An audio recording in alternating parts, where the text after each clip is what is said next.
Salve, salve família. Seguinte, Lília, é racista eu falar a coisa tá preta? E se eu falar ganhei uma grana preta, também seria racista? Obrigadão, gente. Ótima questão. Eu não lembro o nome, alguém me lembra? Olha, Henrique. Oi, Henrique, ótima questão. Claro que nem sempre a expressão é racista, tudo depende do contexto em que ela se localiza. Nem sempre que você falar preta, você está sendo racista. Se você falar ganhei uma grana preta, você está elogiando, portanto, não é racismo. Mas se você falar a coisa está preta, você está fazendo uma coisa racista. Por que é racista? Por que será que a gente nunca fala a coisa está branca? Porque quando você fala a coisa está preta, é porque a crise está lá logo na esquina. É racismo? É racismo. A gente tem que se policiar sobre isso? Eu Posso acho que discordar tem. um pouquinho disso? Você sempre discorda, está aqui liberado, liberei.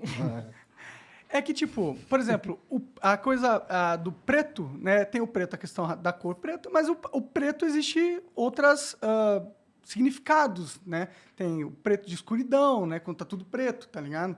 Tipo, e essas coisas não... Tipo, a palavra preto não tem só o significado de raça. Ela tem outros significados. E quando tiver outro significado, não tem problema. Mas eu tô por falando que quando a coisa tá preta não pode estar no significado não da raça? Porque- Mas no significado, por exemplo, quando tá um breu Vamos lá. e você não tá enxergando, é um problema. Entendeu? Sei lá. Mas bom ponto também. Eu acho que, primeiro, a língua, como as imagens, a língua é altamente ideológica. Já parou para pensar numa coisa assim? Quando a gente fala, você vai achar que eu estou exagerando. Não é. Pensa assim, porque a língua é inconsciente, né? A gente não fica pensando nela. Você fala uma coisa assim, olha, pensei aqui, nunca ouvi falar da Revolução do Haiti. Eu vou falar, claro. Já parou para pensar nisso? Claro é sinônimo de verdade. Se você pensar numa situação na Suíça, pode não significar nada. Mas o significado se faz, Monark, em contexto.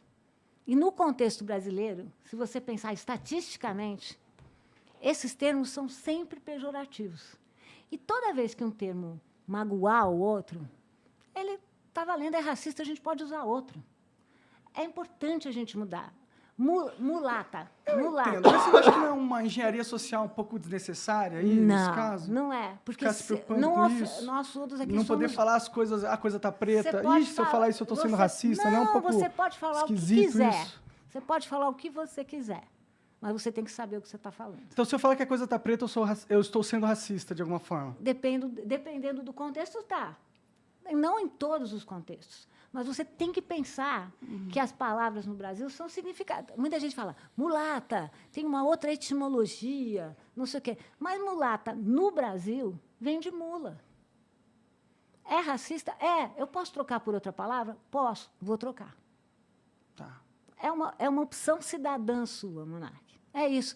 O Henrique tem razão. Eu não quero criar nenhuma ditadura do trava-língua, entendeu? Mas a gente está ofendendo as pessoas. Não tá. Desculpa. Desculpa. Cara, não está discordo. ofendendo você que é branco. Não. Eu discordo. Tudo bem. Eu discordo que eu falando do lado de alguma pessoa negra, a coisa tá preta, ela vai ficar ultra ofendida. Não, entendeu? coisa Eu tá discordo. preta, talvez não. Mas mulata você ofende. Porque mulata, eu vou ficar nesse exemplo, vem de mula, e a mulata no Brasil foi progressivamente sensualizada também. Então, você logo está ligando a mulher brasileira, negra, a essa ideia de uma mulher fácil. Pergunta para as mulheres brasileiras viajando, não precisa ser negra, hein? Mas para as negras é pior. As pessoas logo acham que a mulher brasileira é fácil, e, sobretudo, as mulheres negras. Então, a gente tem que pensar que os termos eles só fazem sentido num determinado contexto. Eu sou contra aquela coisa de falar, fazer um manual aqui. Não é manual, mas é um programa de conscientização. A gente está ofendendo, vamos achar outro termo melhor, gente. Tá, é que eu entendo o argumento. Eu só acho que a gente não pode ser. Eu não acho que isso muda nada, tá ligado? Você Se o cara nunca falar acha que a que coisa muda? tá preta ou não, tá ligado? Quer Sei dizer lá, que eu a não gente acho que muda porra nenhuma. A gente está aqui porque eu acho que muda. Eu sou Tá, não, antropóloga. claro. Eu acho que a cultura é que nem uma segunda pele, sabe, Monark? A gente acha que cultura não é nada, não sei o quê. Cultura é que nem segunda pele, sabe? A cultura, ela não é... A gente pensa sempre naquela metáfora, né, que a cultura é como a pedra no rio. Mas a cultura não é a pedra. A cultura é o rio que vai passando. E a gente está nesse mundo para mudar, como a gente falou aqui. A gente está nesse mundo, por exemplo, criado mudo. Criado mudo é um termo que estava nos testamentos do Brasil do século XIX, por oposição ao criado falante. E é um termo que torna as pessoas mais... tem uma história que torna esse termo um pouco complicado. Vamos falar de vamos falar aqui de mesa de canto. Não tem problema, entendeu? Se isso vai lembrar ao objetivo, como os escravizados viraram objetos, vamos falar disso. É que a maioria das pessoas não vai lembrar. A maioria das pessoas não tem esse conhecimento que você Não tem. Não lembra, porque a língua é assim. Mas língua, se elas não lembram, elas não vão se sentir ofendidas. Né? A língua carrega uma série de elementos que ofendem, eu vou repetir. E a gente tem que lembrar desses elementos. Entendi. E a gente tem que lidar com eles, na minha opinião. Eu acho que isso aí vai ser melhor para todos nós. Porque a gente está falando da nossa história, a gente está falando do nosso passado, e a gente está falando de pessoas que... para até nos testamentos, é bem legal que as pessoas apareciam... Não sei se você sabe que apareciam como bens móveis e bens semoventes. Os bens móveis... bens imóveis e bens semoventes. O que eram os bens imóveis? Terra, propriedade. Bens semoventes eram gado e escravizados. Então, a gente não está falando aqui da Polônia, da Suíça, da Dinamarca e da Suécia. A gente está falando de um país que naturalizou a escravidão, que naturalizou um sistema que pressupunha o quê? Que uma pessoa pode ser proprietária de outra pessoa. É claro que a língua revela essa estrutura. E quanto mais eu chegar para você e falar, Monark, presta atenção. Eu não estou falando que você não pode falar nunca mais, senão você vai... Eu estou só te dizendo que o nosso presente está cheio de passado. E que não é à toa que, no Brasil, a gente usa tanta metáfora com cor.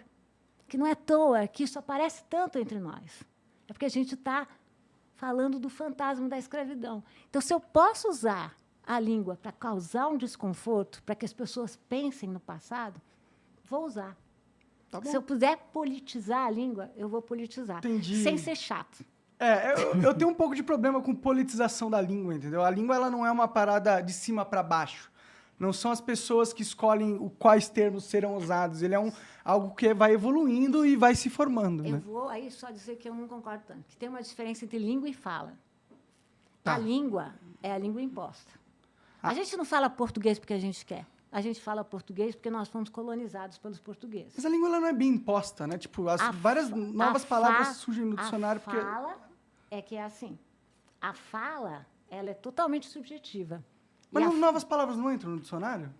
Lentamente. Mas as nossas estruturas de língua, a estrutura da nossa língua permanece a mesma. Tanto que, se você for para Portugal, se você for para Angola, se você for para... Você vai ver diferenças, mas você vai... Mas tem uma questão prática aí, né? É porque é muito difícil. Trocar uma língua de uma civilização é muito difícil e, tipo, não é uma coisa que você faz, assim, tá ligado? Você não faz, mas você mesmo me falou aí, eu vou usar o seu argumento, que a língua é viva. Então, vamos Exato. trocar. E orgânica. Ela não é imposta, entendeu? Não é alguém centralizado que pensa, a língua tem que ir para esse lado agora. Não, eu vou Vamos fazer ela ir para esse lado. Eu vou não repetir para você. Fala é uma coisa que você vai fazendo e vai mudando muito. Mas o Demora seria, muito para alterar a língua. Como que você imporia uma nova língua a alguém? Eu não quero impor nada a ninguém. Não, como que você transformaria... Como o Estado transformaria a língua para a sociedade? Como que ele faz? O que o Estado pode fazer? Tirar termos que são ofensivos. E tira da onde? Tira do dicionário. Você tira ou destaca no dicionário. E você cria outros termos. Isso quer dizer que você está proibida? Não. Mas eu tenho aí uma nova geração que vem aí, né, que é uma geração mais atenta a isso. Mais atenta. É a discussão do gênero neutro. Não é que tem gente que eu sou contra. Eu acho uma bizarrice do cacete. Eu tenho certeza. Por isso que eu estou te provocando, é minha vez. Eu já não acho.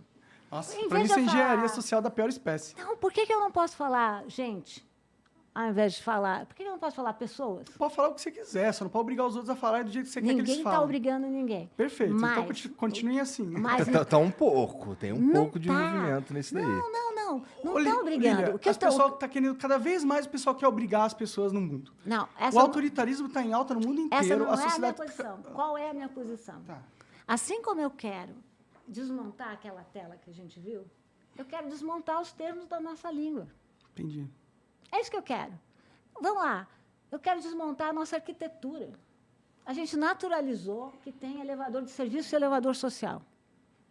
Elevador, os engenheiros sabem, é a peça mais cara na arquitetura. E a gente sabe que elevador de serviço A gente e elevador descobriu isso social... recentemente. E a gente sabe que elevador de serviço e elevador social não tem nada disso que está no nome. Tanto não tem que agora os prédios são obrigados, já faz um tempo, obrigados a ter aquela placa lá. É proibido discriminar por raça, gênero. Eu perguntaria para vocês, eu vou criar uma regra se as pessoas não tiverem o interesse de burlar? Eu vou criar uma regra aqui, vocês vão criar uma regra para o Flow. Nenhum entrevistado pode subir na mesa e ficar de joelhos na mesa.